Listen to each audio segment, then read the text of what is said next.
Hello, good evening, everybody. This is Priya Parthasarathy. I'm very happy to meet you all here today. Thank you to HETIC Digital Business School for giving me this opportunity to interact with you. Today, I'm going to be talking to you about growth versus scale lessons from startups. Let me first introduce myself to you. I'm the digital director at Prequel Labs, a company I run along with my partners for offering digital branding and advertising solutions online based in Chennai. Prior to my role as a digital marketing consultant, I used to run an e commerce startup called Mayazar. A lot of my experience on digital marketing and what I'm going to be talking to you about startups and growth will all come from my experience of running this e commerce startup. It was Mayazar was a partnership between myself and my best friend. We had started this in 2010 selling handmade fashion jewelry online. What was a hobby business grew into something substantial. And I'll be sharing a lot of insights from the mistakes to avoid while running a startup, especially in the digital space. Also, a world traveler and a mother of two. I've been told that many of you have small startups, you have digital businesses running as a part-time digital business. Um, I'd like to know what was the motive behind your starting of a business. Well, some say that they get into the entrepreneur space because they have a brilliant idea which could change the world, which could solve a crisis, which could make a difference in people's life, or sometimes make something brand new and leave a legacy. So these are very lofty ideals of entrepreneurs. And there are the other kinds who get into it because of other reasons, not so lofty reasons, but valid enough that they get into business because they think it's a good way to easy way to make money. Actually, if you watch YouTube, many times you would encounter videos of people, marketers coming and trying to sell you things like join this course and I'll teach you how to make your first million with no investment, or how to make your content start making money for you, how to become a YouTube influencer, how to become an Instagram influencer, many things. I mean, yes, of course, today it has made it, digital medium has made it possible for anybody to become an entrepreneur and get into the space and start earning money. But that is just one of the reasons, right? Also, some people get into entrepreneurial space because they think it offers them flexible hours, because you don't have to go to an office to report to anybody. It could be your own boss. So these are many reasons why people get into being an entrepreneur, and every reason is valid, to each his own. But what we need to be focused on is, a lot of times we get into it because we think it's possible to break it, or we think we hear so many stories about entrepreneurial success all around us, all these unicorns coming out of India and all of those things, definitely inspiring. But we also have to be cognizant of the fact that many startup entrepreneurs have failed. The reason why we shouldn't only focus on the success story is that when we do that, we are opening ourselves to be biased by one side of the story, right? I mean, there are two sides to every coin. So whenever we say that, whenever we restrict ourselves to seeing only one side of the story, we are losing out on valuable learnings from the other side. So that is the reason why today we'll be talking a lot about mistakes that entrepreneurs make, and also about how scaling, how these mistakes need to be avoided in order to scale your business. It was Edison, Thomas Alva Edison, who said that 99% of my ideas have not worked out. That doesn't mean that I failed 99% of the time. It only means that I have learned how not to do something from all these experiences. So it's important to recognize reality and start out your journey aware of your chances.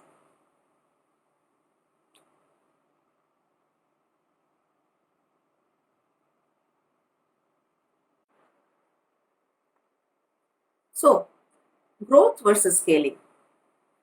What do I mean by that? You would think that growing, scaling, they're all the same. But actually, there's a very fine difference between the two terms. Now, growth of any business, the goal of any business is to grow. You can start out very small, but if you're not growing, there's no point in being in that business, right? So, growth is ultimately the aim of any business. The capitalist world is a constant chase after growth.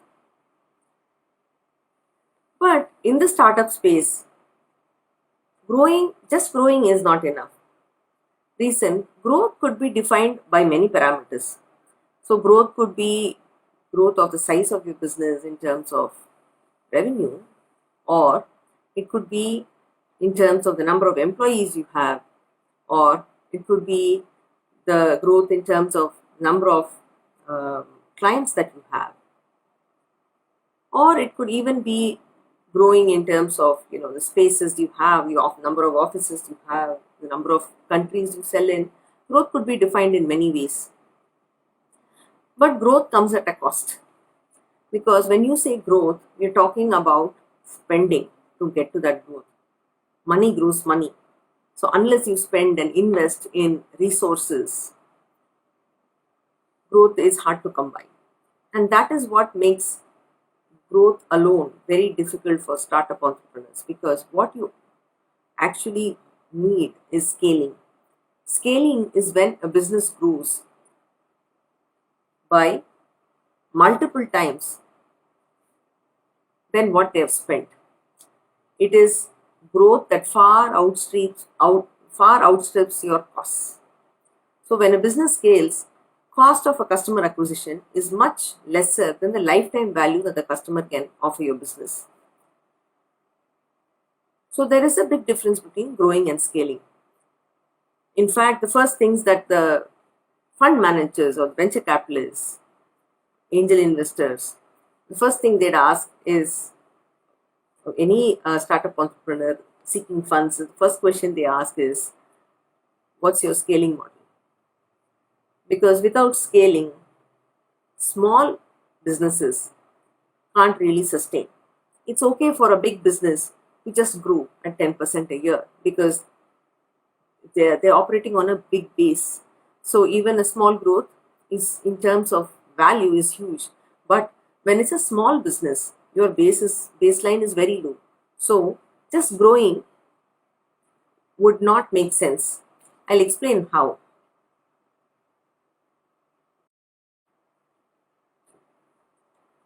Costs. So let me just tell you about all the costs that's involved when you're setting out to have a startup. Actually, if you look at it, your first few thousands or a few lakhs would come at literally no cost. That's possible, and that's what they sell you when they come and promise you many things, that this kind of digital business is easy and you can make quick money. This is what they promise you: the first few thousand or a few lakhs or a few million, whatever, right? But what happens afterwards? You're not happy with that, right? You want to grow. When you have to grow, that's when costs hit you. Just just to list out a few types of costs that you're likely to be faced with. Identity of the business. Now, you could start out with just from the basement business, or a garage business as they call it. But once you want to grow and become a serious business, you have to have a business identity. That means you have to have a website. If you're a digital business, you already have that, but a logo, then you need business cards, letterheads. Most importantly, you need tax registrations, and those things cost money and time. Compliance requirements. So all of these things they're not hugely expensive, they're not prohibitive, but they are costs. And if you're just starting out with a few thousands in your pocket, these things could make a big dent. Then comes the costs of establishment, like renting a space, having having to buy or rent a few computers or other equipments, and hiring people. That that is actually a big cost that plays a big spoil sport, because when you hire people, you have to make sure that you earn enough to be able to pay salaries, and that is where a lot of startups slip up, because if their cash flow is not regular, then paying salary becomes a huge challenge. Then there are the costs of maintaining inventory. Now, even if you don't hold inventory, say you are a drop shipping business, developing relationship with suppliers comes at a cost. Like returns will happen, or you will have to, sometimes you have to buy things in bulk, but your sales will be in discrete numbers. So there are costs associated with holding inventory. And then, of course, marketing expenses. Digital marketing might be much cheaper than other forms of marketing, but still, it requires time, energy, and money. So, without money, none of these things are possible. And this is where just growing makes it impossible, because costs come in big chunks, or they come in. You can't just go and say, I'll rent out a small part of a room or something. So the costs always come in bigger blocks, whereas your revenue may not grow at the same rate, and that is when just growing becomes difficult. I'll explain to you from my own experience of running Mayazar. So when we started out, we were just um, two women who were, had a very interesting hobby of making fashion jewelry, and we decided we'll start a Facebook page, and we started uploading our designs. And to our surprise, at that time, it was selling was very easy online at that time, because in fact, you won't believe that Facebook's organic reach was more than 16%. It's at 1% or something now. So without even spending much on online advertising, we started booking orders from all over the world, and we were very excited because we hadn't even anticipated that kind of a response. But then, the growth bug bit us, and we wanted to grow. So the first thing we did was we set up a website. As I said, at that time, Flipkart was just a bookseller. So you can imagine, website building was not as easy as it is today. We spent a lot of money in designing a website that looked like crap, actually. But those were the templates available at that time, and we could only build what we saw in other places.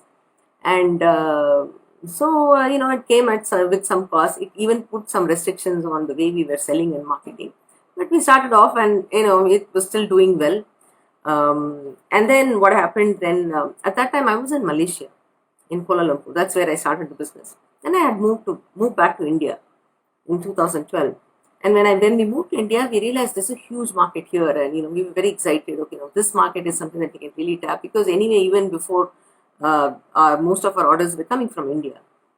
So we thought, okay, we can capture the entire market, and we got into the act. Now, when we came here, I realized that okay, I needed to have a company registration, then I needed to have a tax registration, and for that I needed an office space. So costs kept mounting. So we had to do all that. So we did it. And then we realized also that it was not easy. While I was in Malaysia, a lot of raw material were easy to source there. A lot of raw material for that business came from Far East. So it was very easy to source. After coming to India, we realized that it was not so easy to source those raw materials here because of import duties and things like that. So then we had to struggle to find raw materials. Then we finally found suppliers in places like Rajasthan, but they weren't willing to supply to a small time startup without some kind of a promise on volumes. So we had to give them that. So it just one after the other, our costs kept mounting. So even though we grew, actually people who saw us thought that, oh, these girls are doing really well, because look at them from what they were. That now they're in office, they have a beautiful website, they're selling all over the world. But only we knew that we were hard pressed for cash. Cash flow was always an issue for us. Of course, we also had to hire people. So at the end of it, after 6 years of running it, we had come to a stage where we couldn't sustain it anymore. And then we had to shut shop. So what we failed to do there was we failed to scale. I'll tell you other examples as well, and other things to watch out for. I mean, costs were just one of the things, one of the problems we had. There were also other problems. I'll get to them one by one.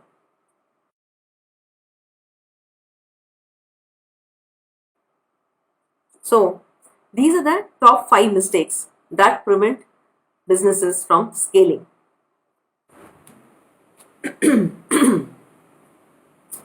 So, top 5 mistakes that prevent business scaling. Let's talk about this now. Number 1. Life's too short to build something nobody wants. Ash Maurya is also a startup entrepreneur, and this is what he said. Now, 42% of startups fail because they didn't solve a market need. Only businesses that focus on solving a problem for the customers succeed. Now, what do I mean by solving a market need? Remember Google Glass, much hyped about wearable device that could, that made many things possible. You could, take a picture, you could look at maps. But if you think about it, it was a failure, of course. Google pulled it out after a few years in the market. It wasn't doing anything. I mean, their sales just wasn't going up. They had spent a lot of money marketing it, but ultimately they pulled it off. The reason, it didn't solve any problem. Sometimes the problems are not even felt. Like when the Apple iPod came, nobody thought that they needed a music organizer. It wasn't a need that was felt by people, but it was a latent need, in the sense that who wouldn't want the music to be organized in one place, music that you can carry around in your pocket. So when Apple iPod came, although it was a new product and a new idea, it also solved a latent need that people had. Whereas products that come with a lot of hype but doesn't really do anything for you, for the customers, end up failing. For example, in South India, we eat a dish called sevai. So it's like it's rice noodles. It's you make a batter like for idli or dosa, and then you steam it, and then you kind of make it. You put it into a press, and you press it, and like a pasta maker, it comes out as thin noodles. It's a very troublesome, cumbersome process of making it. When there was this new product that was launched in the market by a startup, it was really cool. There were lots of videos of it floating online, and I think a lot of NRIs were interested in it. And it was a big success at the beginning, because people thought it was like really nice. Because if you saw the video, it was almost like magic. So there was this big pressure cooker kind of a device where on one level you would pour the batter, and then you'd lid it for some time, and then the noodles started coming out on the top, it was like almost like a noodle fountain. It was very cool to look at the videos. But after 4-5 years, I can't find it in the market anymore. I recently learned that they've actually closed shop. The reason that product didn't do well, although it offered a lot of promise, was one, sevai was not something that people eat every day. This product was occupying too much space on people's kitchen shelf. It was very bulky, and cleaning it was a nightmare. So yes, making sevai is a cumbersome process, but it's not something that people do every day. So to invest in an equipment that was occupying space, and also a pain to clean, it wasn't just the trade-off wasn't just enough for people to go out and buy it. So after the initial euphoria, I think people kind of the word got out that it was not worth And some people were even saying that if your batter consistency is not perfect, it wouldn't work at all. So it was almost like, play. It was like a gamble. You make the batter and you wait to see, if it would work. It was too much of a gamble for people. So this product just went out of the market. So it was a brilliant idea. It looked very cool. It was a beautiful idea, but the market did not accept it. The market's problems were not solved actually. If the product is just replacing one problem with another, like the problem of steaming it and then squeezing out the noodles was replaced by the problem of storing a big bulky device and then cleaning it after usage. So it didn't really solve the problem, and that is why it went out of business. So what happens many times is a founder. I also read about another startup that I think it came out of an IIT incubator. These founders they had used IoT to make switches in the home that would switch on automatically in the evening when the light kind of started going down. After some time, they realized that the market acceptance was not there due to several reasons, because it was too expensive, and how much time do people spend in the house going and switching on lights? I mean, it's something that you do without even thinking. Actually, you pass by a switchboard and you switch on the light. So it was not something. It was a very cool idea, because the founder thought it was a fantastic idea. He was like, he was using technology to do something, but the market was not ready, and it was not even a problem that they were solving. So it kind of failed. So a lot of times the founder thinks they have a brilliant idea, and without understanding, without studying whether the market needs it, sometimes the market might have a need and your product might solve a part of it, and after research you could maybe fine tune the product and then launch it later. So unless you do that, then unless you build a solution that combines your idea with what the market needs, business scaling is not possible. Number 2, lack of direction, not lack of time, is the problem. Zig Ziglar is an American author who said this. Sometimes people get offended when you say that you lack direction, because they think they're putting in the hard work and they're doing everything that's possible.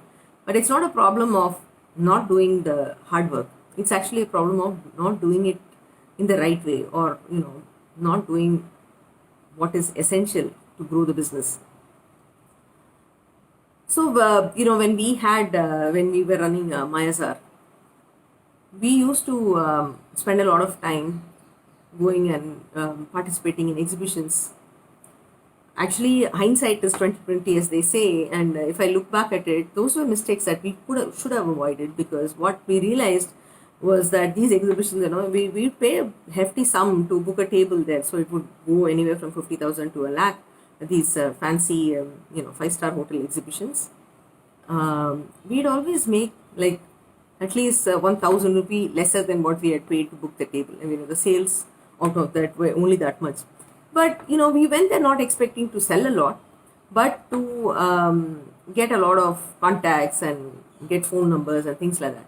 But we realized that the number of people and the footfall we saw on the kind of database that we were able to collect was definitely not worth the money that we had spent. If I had run Facebook ads for lead generation, I would have gotten a lot more leads than what I made going to these exhibitions. So when you start out, especially, a lot of well-wishers, parents and their friends, and people around you, your own friends, they're all come up with lots of advice saying, do this, do that, do this, do this. There's this conference, why don't you go there? Or this networking opportunity, why don't you go there? You meet some people.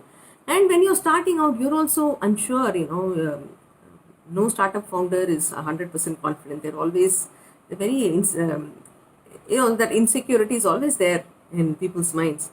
Or somebody would say that, why don't you spend, this is a great product, this is a great idea, why don't you get written up about in newspaper, or, spend on PR. So I had done all that for my startup. So we had spent on getting articles written about us in newspapers and online portals.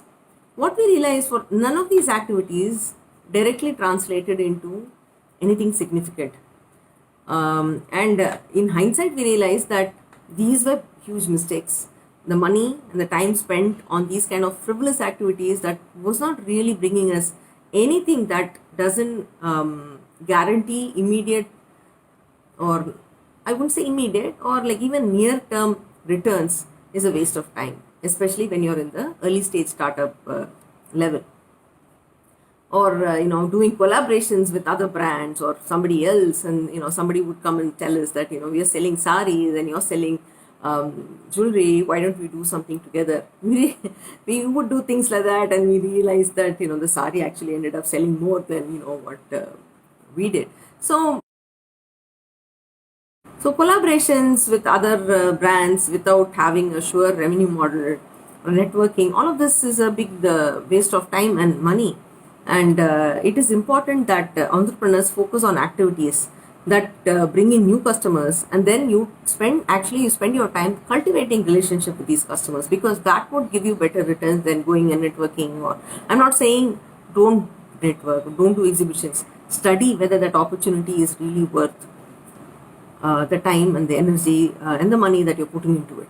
If it doesn't, if it's just a vague promise of you could meet somebody, or you could get this opportunity, it's definitely not worth it.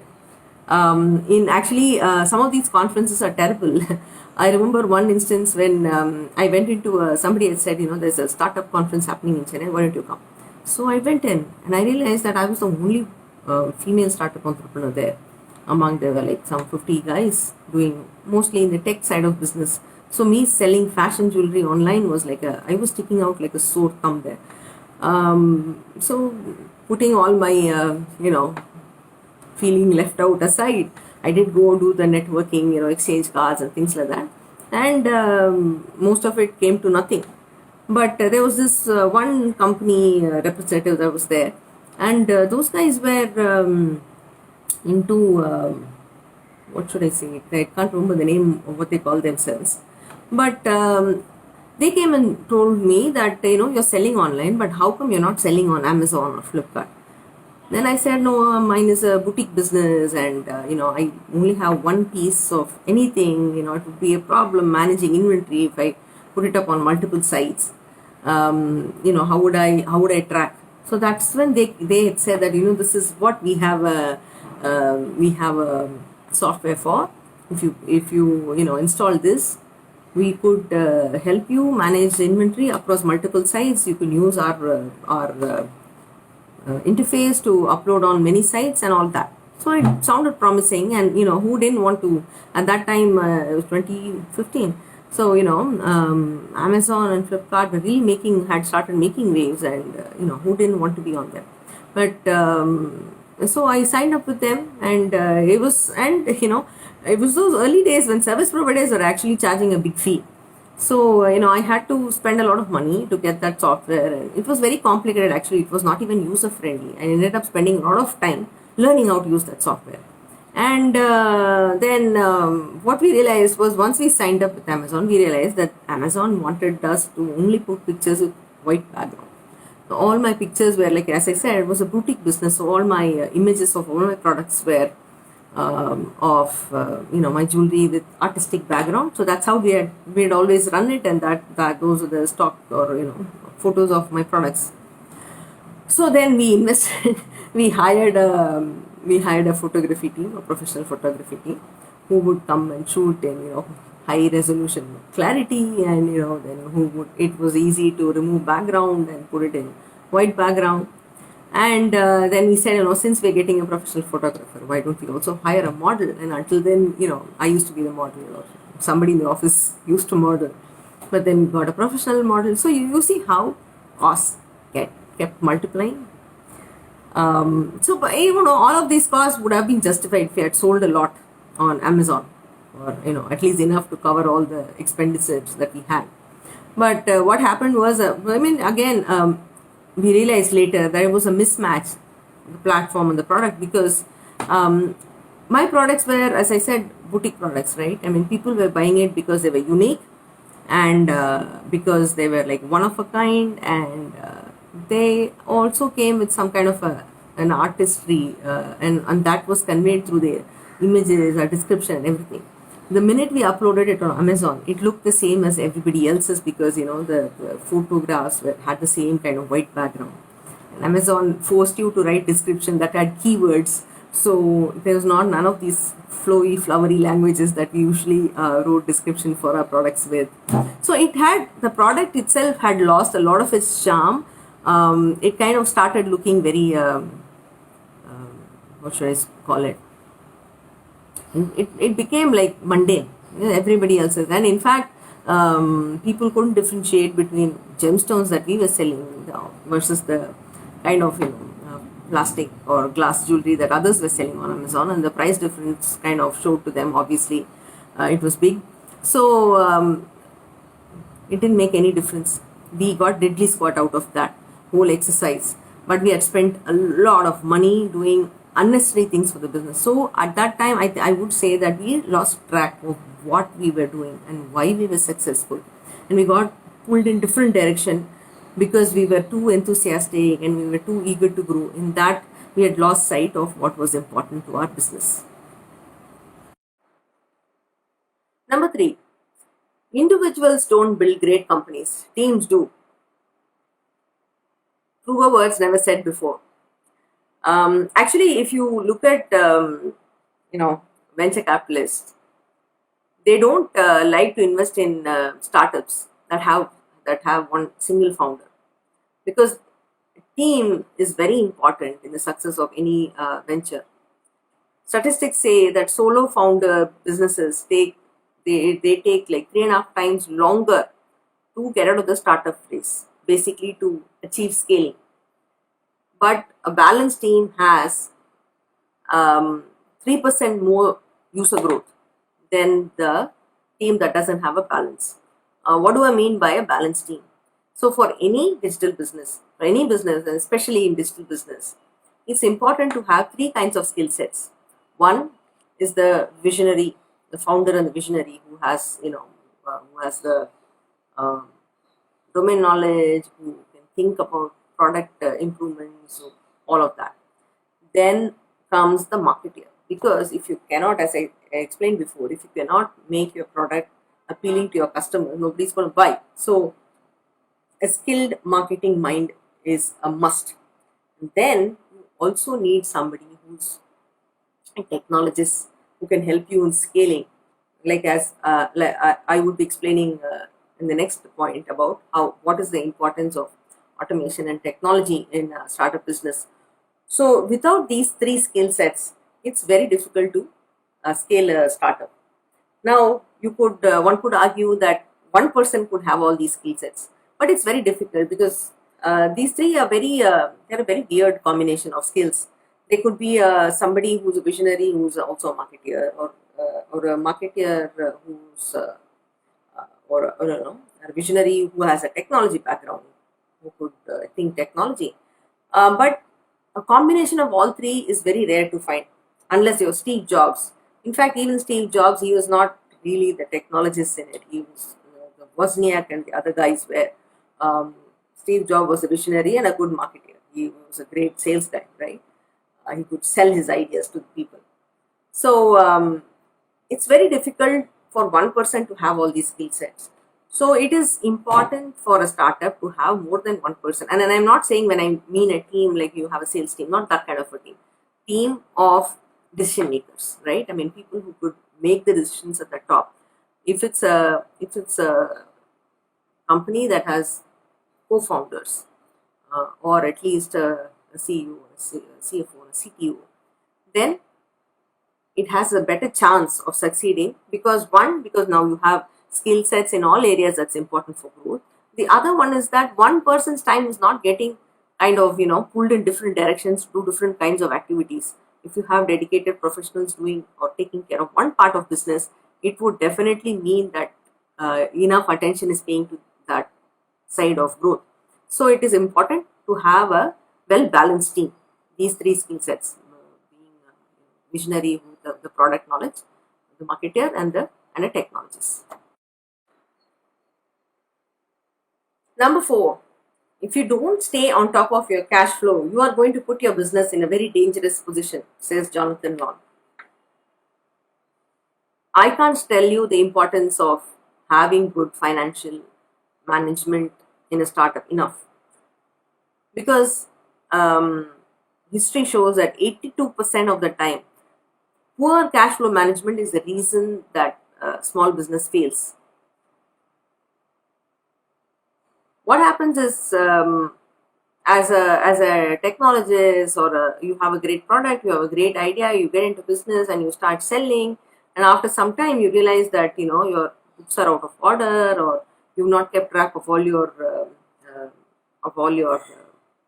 costs, and that kind of starts pinching you after a while. Several big startups have failed because they've mismanaged cash flow. Um, some of you might remember the startup called Stayzilla. They were before Oyo Rooms, and they were doing very well. It was a huge success story until they realized that there was huge financial mismanagement in that company. They had crores of outstanding with creditors, and ultimately they had to fold shut shop because they just couldn't carry on anymore. In fact, there was even some criminal cases against the founders, and that is how serious cash management is. When I say cash management, if you're a really small business, okay, you can maybe manage the cash flow. You can maintain an Excel sheet, but just keeping track of cost and revenue is not sufficient. You also have to forecast, you have to budget. A balance sheet is very different from your cash flow statement. Also, you have regulatory compliance issues, right? A lot of companies, even today, I mean, some of my clients, we find that they mismanage GST payments. And that could land a company in soup, because if you don't set aside funds that is due, I mean, you have to you collect GST from your client the beginning of the month. By the 20th, you have to file the pay the tax. But by the time, if you had spent that money, you're in trouble. So a lot of companies get into trouble because they don't keep track of these kind of payments. Um, and paying salaries, again, that is also a big liability, that recurring liability for companies. So it is important to manage cash flows, otherwise these kind of things will come to bite. At the end of the month, suddenly you realize that you don't have the cash to pay the salaries, and that is a problem. So having a dedicated accountant, if not at least a consultant accountant, is a definite must. And it's not just an accountant. Preferably look for somebody who can help you in planning, who could help you in forecasting and give you the big picture, who could help you look at data and say, okay, this is where you have to cut costs, this is bleeding. Because even um, if you're looking at a good understanding of your costs and revenue, could throw light on where you're going wrong. Especially in the service business, I see this a lot, where people don't bill for their time. I mean, a lot of times founders do this. They don't bill for their time, and what happens is they will end up doing underpricing their products or service because they don't factor in the time that they have spent. After all, time is money. Once time spent cannot be gotten back.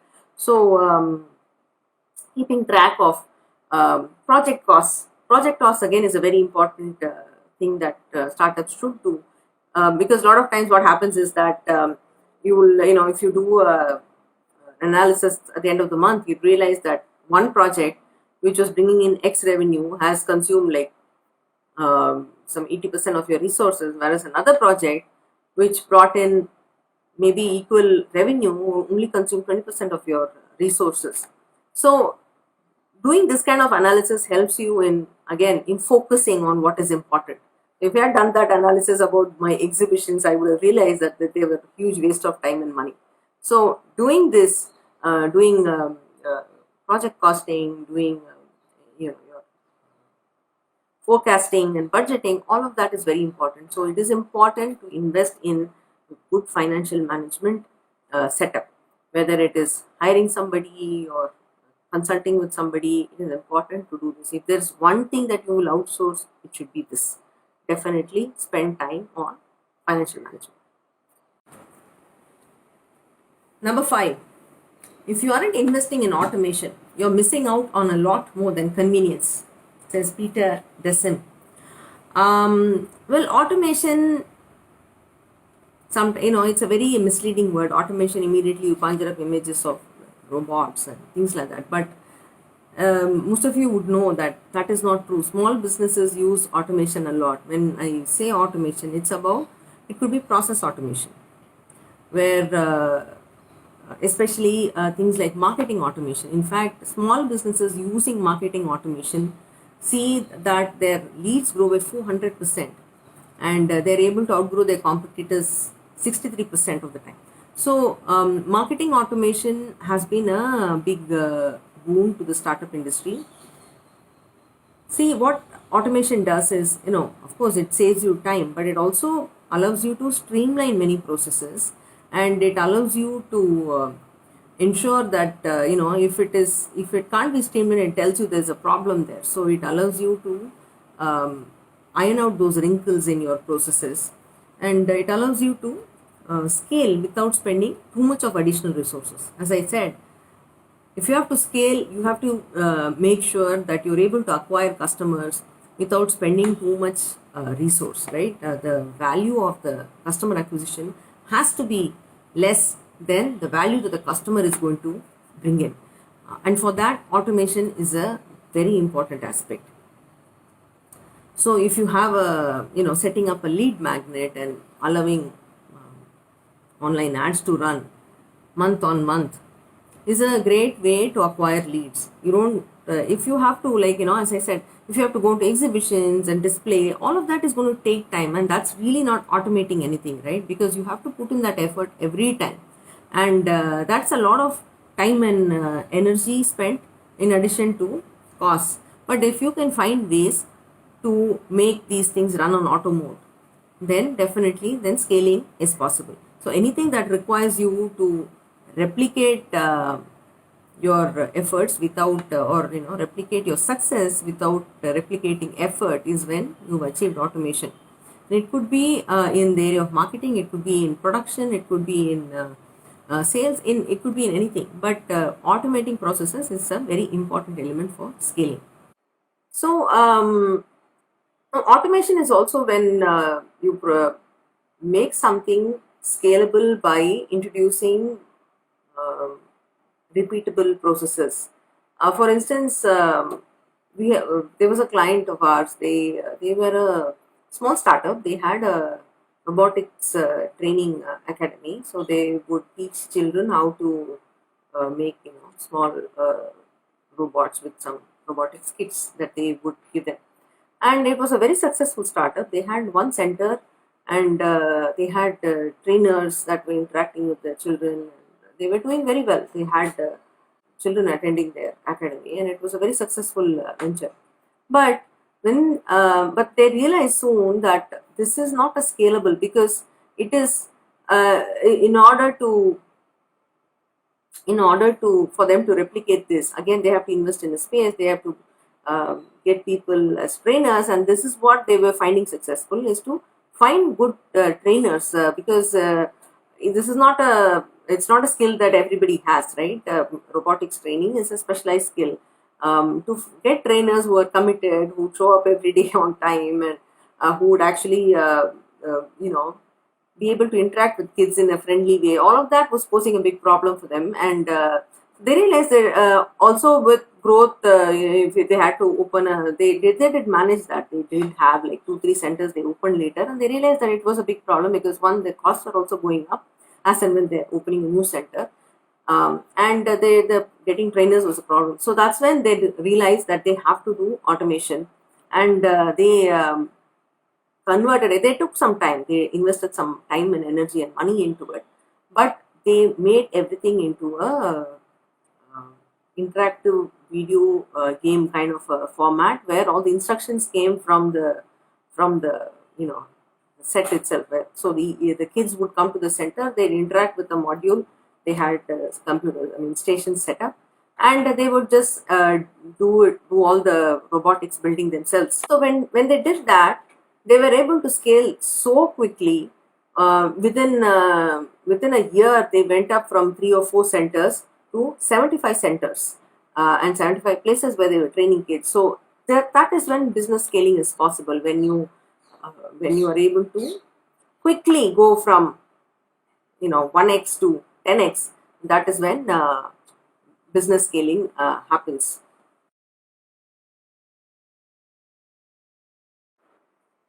So we've seen the five problem areas, or pitfalls to avoid when running a startup and having a startup. So scaling, when I say scaling is successful only when cost of customers acquisition is less than the lifetime value excuse me, of the customer. Lifetime value doesn't mean that you wait, or what a customer could bring you 10 years down the line. No, lifetime value for a startup especially should be maybe a time of 6 months to a year. So if you've spent money and time acquiring a customer, they should be able to pay you back within 6 months or a year at the most. And then after that, whatever else they bring in would be what contributes to your scaling. And as I said, customer acquisition has to be on autopilot mode. You can't be reinventing the wheel every time acquiring customers. So if you cannot acquire customers or based on an automated process, then something is wrong. You have to go back to your looking at tweaking your processes, or maybe even see whether the market has accepted your product, because otherwise this should be easy, right? And you should be, as a founder, should be able to spend time planning versus doing. Many startup founders end up doing all the work themselves. It's, yes, of course, a lot of times it is one man show or one woman show, but doing everything yourself would only end up making you look like a headless chicken. You'd be running all over the place. So wherever possible, hire people. Of course, if your budgeting and forecasting allows that, and wherever possible, outsource work. But of course, ensure that it is work that is absolutely essential, not work that is, has a vague promise associated with it. So ensure that you spend your time planning, or like interacting with customers and things like that, where your time should be spent in growing and scaling the business, not in actually doing the everyday job. Like, if you are the one who has to pack the your drop shipping packages, you're not going to scale, right? Somebody else has to be doing that. If you are sitting and licking labels and sticking putting sellotape on the packages, that's not going to scale. I mean, there's no way that business is going to scale. So it's important that these kind of processes are either outsourced or given to other people who can run it, while you can focus on the most important part, planning the scaling of the business. So this is when growth hacking is a word that you've all heard about. Growth hacking is nothing but the ability to scale your business, or finding strategies to quickly grow your business so that it scales. And the very important aspect of growth hacking is to speeden up the process of the sales funnel, like the process of acquiring customer, and then the time taken for them to be hooked, for them to get interested in you, to buy the product and become a brand ambassador, or brand advocate. That process has to be sped up, and the faster the sales funnel moves, the quicker the growth happens, right? Because if you, again, this is where automation comes in. By automating these processes, this process can be sped up. Whereas if you had to send out, say, salespeople to go talk to your customers, convince them, and do all of that, those things take time.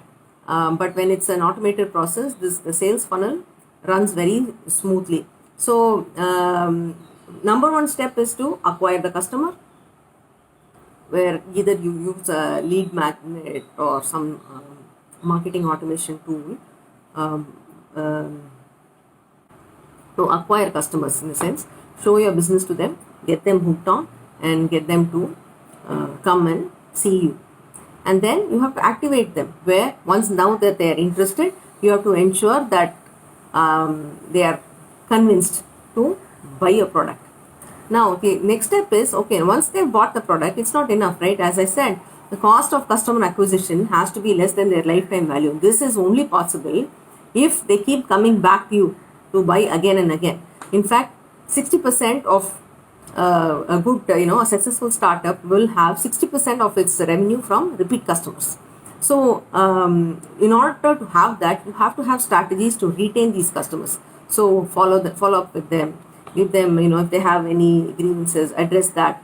I mean, this doesn't have to happen like, again, this process also can be automated.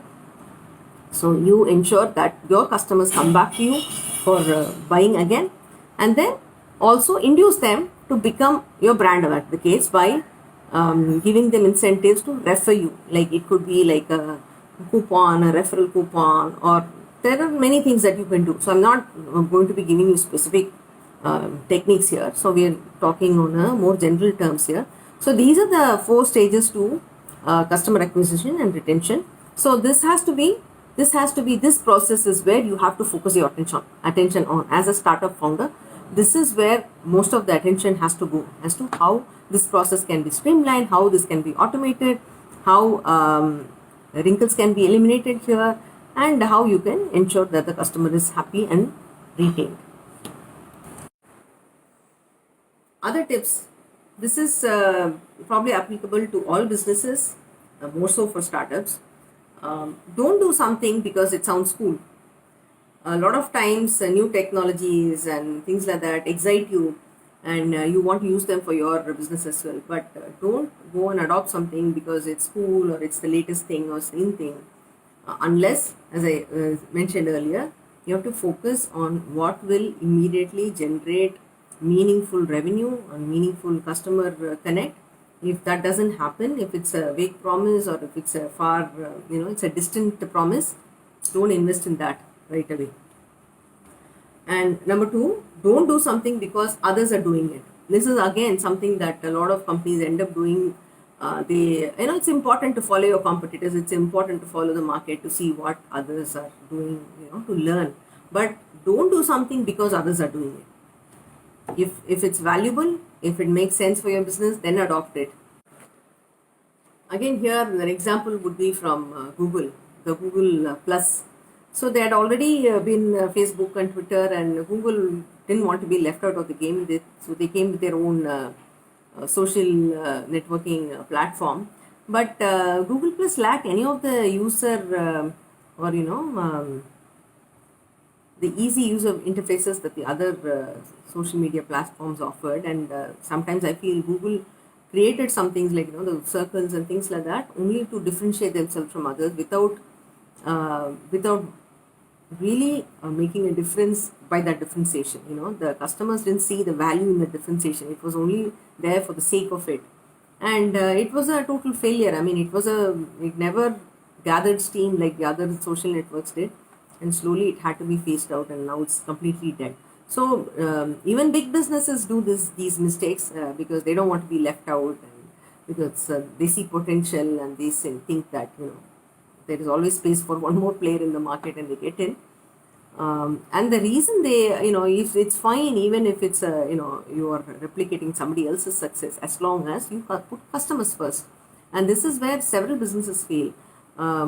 As I said, sometimes you get into the business because you think it's a great idea, you think it's a big innovation and things like that. But unless the customers are put first, unless you're solving their problems, unless you're putting their needs at the upfront, it's not going to happen because adoption will be very slow, and slowly it won't work.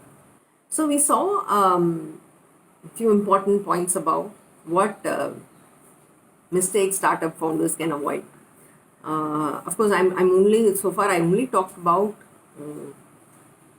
early stage startups. We didn't cover anything about funded startups that have money to play with, and the mistakes those kind of startups make are there that needs a separate discussion. So this is all about early stage startups. Students like you who have a startup, who get out of college and you have a startup. So these are the things that you have to watch out for. Of course, there are always factors and forces beyond your control.